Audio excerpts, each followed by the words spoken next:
नमस्कार दोस्तों, आज हम स्टार्ट करने जा रहे हैं प्रोबेबिलिटी क्लास 12 से। एनसीईआरटी ही कर रहे हैं। एनसीईआरटी हमने 11th में पढ़ा, तो 11th में काफ़ी बेसिक था प्रोबेबिलिटी का कि प्रोबेबिलिटी में प्रतिदर्श समष्टि क्या होता है, मतलब सैंपल स्पेस कैसे बनाते हैं, किसी ए घटना की प्रायिकता, बी घटना की प्रायिकता और उसके इंटरसेक्शन, उसके यूनियन की प्रायिकता, बेसिक एकदम जो जितना बेसिक हो सकता था वो एनसीईआरटी की जो 11th की बुक्स है उसने हमें करवाया। अब बेसिक तो काफ़ी हो चुका है, छोटी छोटी प्रैक्टिस आप तो कोई दिक्कत ही नहीं होगी। मैं अगर आपसे कहूँगी एक पासा फेंके, उस पासे पे जो नंबर आते हैं, किसी भी पासे को जब आप फेंकते हैं, एक बार फेंकते हैं, एक पासा एक बार फेंकते हैं, एक पासा एक बार फेंकने पर, तो एक पासा है और एक बार फेंक रहे हैं आप, तो सबसे पहले क्या बनता है, उसकी सारी घटनाएं, सभी संभावित घटनाएं, टोटल पॉसिबल इवेंट्स, इन्हें आप कहते हैं सैंपल स्पेस या फिर प्रतिदर्श समष्टि।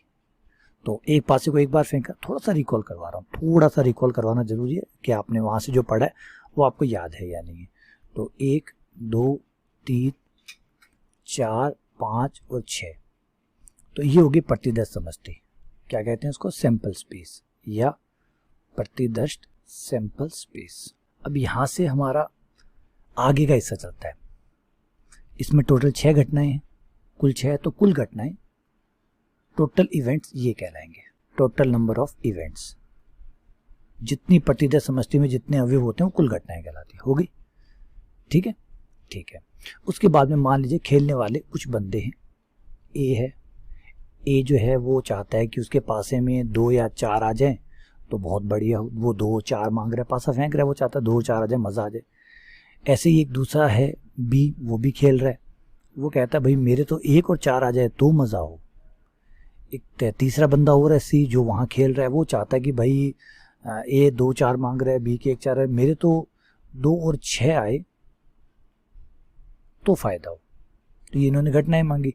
अब एक जो मांग रहा है वो होगा या नहीं होगा, इस बात की प्रायिकता क्या है, मतलब ए जो चाहता है उसके होने की प्रायिकता क्या है। तो आप कहते हैं पी फॉर प्रोबेबिलिटी ए, मतलब ए ने जो मांगा है, ए की जो अनुकूल घटनाएं हैं, जो चाहता है, उसके होने की संभावना कितनी है। देखिए टोटल 6 घटनाएं हैं, उसमें से ए के अनुकूल कितनी घटनाएं हैं? 2।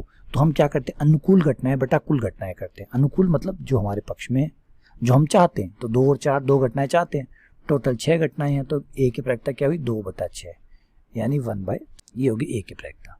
ऐसे ही आप बी की और सी की प्रायिकता भी ऐसे ही निकाल सकते हैं। बी में भी कितनी घटनाएं हैं, बी को क्या चाहिए? 1 और 4 चाहिए।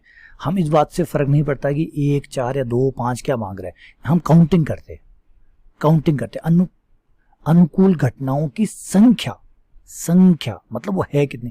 देखिए 2 4 थे तब भी वो 2 थे, 1 और 4 है तब भी वो 2 हैं, 2 और 6 होंगे तब भी वो 2 होंगे। यानी इस बात से कोई फर्क नहीं पड़ रहा कि वो कौन से 2 नंबर मांग रहा है, लेकिन 2 नंबर मांग रहा है ना, बात वो है। तो बी की प्रायिकता देखिए 2/6, लेकिन याद देखिए बी ने कुछ और मांगे थे। हम इस बात से कोई फर्क नहीं पड़ता कि बी ने कौन से 2 नंबर मांगे थे, बात यह है कि कितने मांगे थे।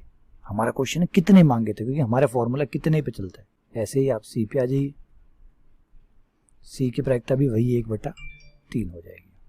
ठीक है, अब आप इसमें कई चीजें और भी बना सकते हैं। इस बात की प्रायिकता क्या है कि ए और बी दोनों ही जीते, दोनों की जीतने की प्रायिकता क्या है?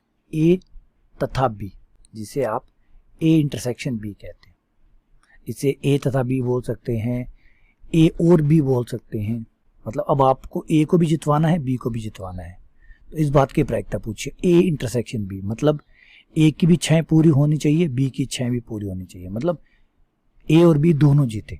तो इसका मतलब है आप इंटरसेक्शन करेंगे, ऐसी जगह ढूंढेंगे जहां ए बी जीत जाए और बी भी जीत जाए। इसका मतलब कॉमन पार्ट, वो पार्ट जो दोनों में है वो कॉमन पार्ट, और कॉमन पार्ट पे ए भी जीत गया और बी भी जीत गया। तो पहले आप निकाल लेते कि दोनों के कॉमन पार्ट क्या है, कौन सी जगह है जहां दोनों एग्री करेंगे। तो जवाब है दोनों 4 पे एग्री करेंगे। अगर 4 आ गया तो ए का भी इच्छा पूरी होगी, बी की इच्छा भी पूरी होगी।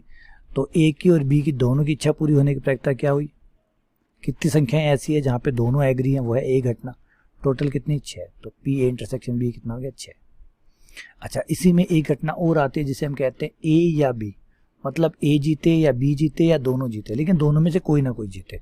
बड़े तसल्ली वाले व्यक्ति हैं, बड़े संतुष्ट टाइप के व्यक्ति हैं। ए और बी आपस में लड़ते झगड़ते नहीं कि भैया ए जीता तो भी ठीक है, मैं जीता तो भी ठीक है, हम दोनों जीते तो भी ठीक है, लेकिन जीतना हमारे वाला ही बंदा चाहिए, जीतना हमारे गांव का बंदा ही चाहिए, चाहे ए जीते चाहे बी जीते चाहे हम दोनों जीते।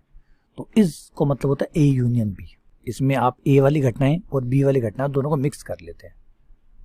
तो दोनों का मिक्स करेंगे तो 2 4 1, 2 यूनियन 2 4 1।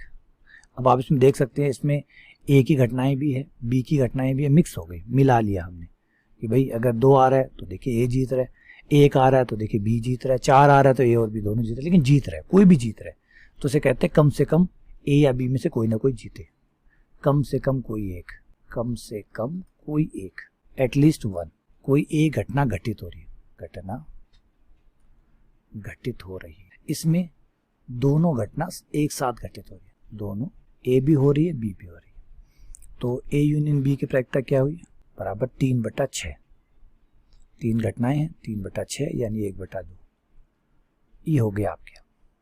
ठीक है, इन चारों में A intersection B, A union B, P A और पी बी, इनके अंदर आप रिलेशन देख सकते हैं कि कभी भी अगर 2 घटनाएं ए तथा बी है तो ए की प्रायिकता प्लस बी की प्रायिकता minus P A intersection B की प्रायिकता, ए के घटित होने की प्रायिकता, बी के घटित होने की प्रायिकता और उसके इंटरसेक्शन माइनस कर दीजिए, इंटरसेक्शन की प्रायिकता बराबर होगी ए यूनियन बी की प्रायिकता।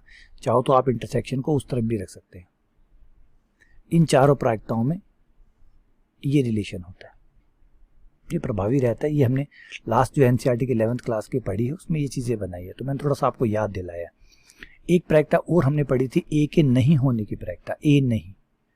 ए नहीं का मतलब है एक घटना नहीं होनी चाहिए। तो फिर ये देखिए ए की प्रायिकता है कितनी, ए की प्रायिकता को 1 में निकाल दीजिए, क्योंकि टोटल प्रायिकता 1 होती है, टोटल संभावना 1 होती है। उस 1 में से अगर ए के घटित होने की प्रायिकता 30% है तो बच्चा वो 70% किस बात का, नहीं होने का, तो 1 में से माइनस कर दीजिए, तो ए के नहीं होने की प्रायिकता आ जाएगी। उसके बाद में हमने कुछ रूल पढ़े थे, जैसे कुछ फॉर्मूला पढ़ा, बहुत बेसिक फॉर्मूला पढ़ा, डी मॉर्गन थ्योरम, बहुत कमाल का फॉर्मूला था, यूज भी किया था हमने, डी मॉर्गन थ्योरम भी कह सकते हैं, फॉर्मूला कह सकते हैं, लॉ कह सकते हैं। ठीक है, ये आपको बताता है कि अगर आप चाहें तो ए यूनियन बी का डैश करके उसके बाद प्रायिकता निकालें, या फिर ए का डैश इंटरसेक्शन बी का डैश, डैश का मतलब नहीं से है, प्रायिकता निकालें बराबर होगी। दूसरी, अगर आपने इंटरसेक्शन पहले किया उसके बाद में डैश किया, ये बराबर होगा अगर दोनों का डैश पहले किया और यूनियन किया फिर प्रायिकता निकाली। ये डी मॉर्गन लॉ कहता है, ये भी प्रभावी है, इंपॉर्टेंट है।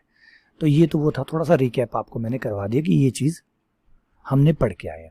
अब हम 12th में क्या पढ़ने वाले हैं, एनसीईआरटी क्लास 12th हमें क्या क्या देगी। क्लास 12th हमें टोटल 5 एक्सरसाइज देगी और 5 अलग अलग चीज़ों के ऊपर 5 एक्सरसाइज देगी। बहुत प्यारी एक्सरसाइज है, एक एक टॉपिक को अच्छे से कवर करके चलती है।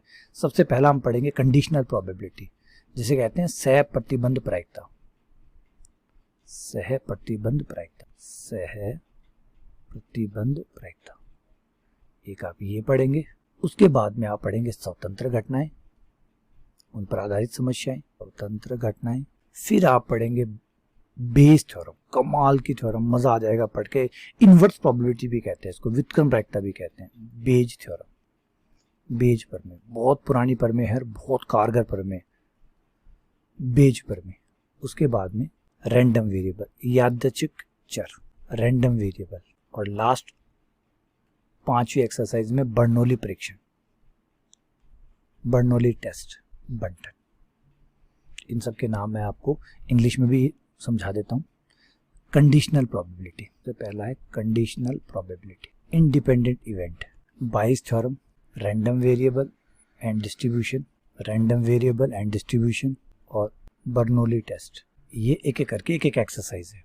13.1, 13.2, 13.3, 13.4, 13.5, 5 एक्सरसाइज है। हर एक्सरसाइज एक टाइप की प्रॉब्लम को समझाएगी, उसके ऊपर क्वेश्चन डालेगी, ताकि वो कंसेप्ट जो है वो आपको अच्छे से क्लियर हो जाए। बहुत प्यारा सिस्टम है, एकदम सही तरीके से बनाया हुआ है, एकदम सही तरीके से। जो कहा था कि भी प्रायिकता देखिए छोटा मोटा टॉपिक नहीं है। आप सोचेंगे कि प्रायिकता को सर ऐसे क्यों नहीं 11th में सारा 12th में पढ़ा दिया। प्रायिकता बेटा इतना छोटा टॉपिक नहीं है, बहुत बड़ा है। और ये भी कि इतने जो टॉपिक पढ़ रहे हैं यहाँ खत्म नहीं हो जाती प्रायिकता, यहाँ खत्म नहीं हो जाती प्रायिकता, इसके आगे भी चलती है और वो लगातार ब्रांचेस से ब्रांचेस जुड़ती चली जाती है। तो आपको टुकड़ों में ही पढ़ाना पड़ेगा, थोड़ा यहाँ पढ़ा दिया, थोड़ा और आगे पढ़ा दिया, थोड़ा और आगे पढ़ा दिया, क्योंकि एक साथ तो आप कराएंगे तो कोई भी क्लास जो है उसको एक साथ कवर नहीं कर सकती। इसलिए ज़रूरी है कि थोड़ा थोड़ा आप हर क्लास में, कई क्लासेज में पढ़ा दें, तो ये इस तरीके से बनाया गया। तो चलिए कोई नहीं, एक्सरसाइज 13 रहेगी, 13.1 2 3 4 5, उसमें क्या करके हम पढ़ेंगे, इसके फॉर्मूले देखेंगे। हाँ फॉर्मूले हैं इनके अच्छे अच्छे, वो फॉर्मूले भी देखेंगे, थोड़ा सा उनको डिराइव भी करेंगे हल्का सा, ताकि बेसिक समझ में आ जाए, और फिर उन पे क्वेश्चन करेंगे। ठीक है, तो उम्मीद करता हूँ कि ये रिकैप समझ में आ गया होगा, क्या पढ़ने वाले हैं समझ में आ गया होगा। चलिए बहुत बहुत धन्यवाद, शुक्रिया।